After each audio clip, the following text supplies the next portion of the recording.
ಕಷ್ಟ ಆಗುತ್ತೆ ಮನ್ಸಿಗೆ. ಒಳ್ಳೇದಾಗ್ಬೇಕಯ್ಯಪ್ಪ, ದೇವ್ರು ಒಳ್ಳೇದ್ ಮಾಡ್ತಾರೆ ಅನ್ನೋ ನಂಬಿಕೆ, ಇಲ್ಲಾಂದ್ರೆ ದೇವರೇ ಇಲ್ಲ ಅಂತ ಹೇಳ್ತೀನಿ ನಾನು. ದರ್ಶನ್ ಒಳ್ಳೇದಾಗ್ಬೇಕಯ್ಯಪ್ಪ, ಒಳ್ಳೇದಾಗ್ಲಿ. ಸಿರಿಗನ್ನಡಂ ಗೆಲ್ಗೆ, ಸಿರಿಗನ್ನಡಂ ಬಾಳ್ಗೆ. ಜೈ ಕರ್ನಾಟಕ. ನಮಸ್ಕಾರ. ಮುಂದಿನ ತಿಂಗಳು 12 ಅಲ್ಲ 11 ಅಂದ್ರು. ಡೆವಿಲ್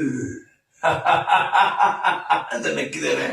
ತುಂಬಾ ಚೆನ್ನಾಗಿದೆ ನಗು, ನನಗೆ ತುಂಬಾ ಇಡಿಸಿದೆ ದರ್ಶನ್ ಅವ್ರ ನಗೋದ್ರಲ್ಲಿ.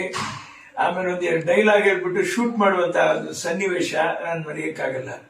ಎಲ್ಲದಕ್ಕಿಂತ ಜಾಸ್ತಿ ದರ್ಶನ್ ಅವ್ರನ್ನ ನಾನು ಅಂತರಾಳದಲ್ಲಿ ಇಷ್ಟಪಟ್ಟವನು. ಯಾಕಂದ್ರೆ ನನ್ನ ಆರೋಗ್ಯ ಸರಿ ಇಲ್ದಿದ್ದಾಗ ನನಗೆ ಫೋನ್ ಮಾಡಿ, ನನಗೆ ಅವರು 3 ದಿವಸ ಒಂದು ವಾರದ ನಂತರ ಅವರು ಈ ಘಟನೆನಾಗೆ ಒಂದು ದುರ್ಘಟನೆ, ಅದೊಂದು ಕೆಟ್ಟ ಘಟನೆ ನಡೆದೋಗುತ್ತೆ.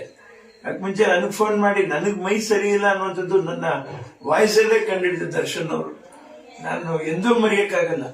ಒಡೆ ಹುಟ್ಟಿದ ಅಣ್ಣ ತಮ್ಮಂದ್ರೆ ಆಗ್ಲಿ ಅಥವಾ ಇನ್ನೊಬ್ಬರೇ ಆಗ್ಲಿ ಮತ್ತೊಬ್ಬರೇ ಆಗ್ಲಿ ಖಂಡಿತ ಅಷ್ಟು ಗುರ್ಸಕ್ಕಾಗಲ್ಲ. ಅವರು ನನ್ನನ್ನ D25 ಅಲ್ಲಿ ಅಣ್ಣ ನೀವು ಬರ್ತಾ ಇದ್ದೀರಾ ತಾನೆ ಅಂತ ಅವ್ರು ಭಾರಿ ಇದಾಗಿ ಕೇಳಿದ್ರು. ಪಾಪ ನನಗೆ ಯಾಕೆ ನಾನು ಬರ್ಬಾರ್ದು, ನಾ ಬರ್ತಾ ಇದ್ದೀನಿ ಕಣಪ್ಪ ಅಂತಾನೆ ಹೇಳಿದೆ ನಾನು. ಆ ಪ್ರೀತಿ ಅವ್ರು ಉಳಿಸ್ಕೊಂಡು ದರ್ಶನ್ ಅವರು ನನ್ನನ್ನ ಅವ್ರ ಮನಸ್ಸಲ್ಲೇ ಇಟ್ಕೊಂಡಿದ್ದಾರೆ, ನಾನು ಅವ್ರನ್ನ ನನ್ನ ಮನಸ್ಸಲ್ಲೇ ಇಟ್ಕೊಂಡಿದ್ದೀನಿ. ನನ್ನ ತಾಯಿಯವರು ಕೂಡ ಇವತ್ತಿಗೂ ಹೇಳ್ತಾ ಇದ್ದೀನಿ, ಎಂದೂ ದರ್ಶನ ನೀನ್ ಕೈ ಬಿಡಬಾರ್ದು ಅಂತಂದ್ರೆ. ದರ್ಶನ ನಾನು ಕೈ ಬಿಡೋದು, ನಾನು ಇಟ್ಕೊಳ್ಳೋದಕ್ಕಿಂತ ಜಾಸ್ತಿ ದರ್ಶನ್ ಅವರ ಅಭಿಮಾನಿಗಳು ಅವ್ರನ್ನ ಯಾವತ್ತೂ ಕೈ ಬಿಟ್ಟಿಲ್ಲ. ನಿಜವಾಗ್ಲೂ ನನಗೆ ದ್ವಾರಕೀಶ್ ಅವರು ನೀವೇ ನನ್ನ ತಾಯಿ ತಂದೆ ಎಂದು ಬಂದೆ ಇಲ್ಲಿಗೆ ಅಂತ ಹೇಳ್ಬಿಟ್ಟು ಹಾಡು ಬರೆದ್ರು.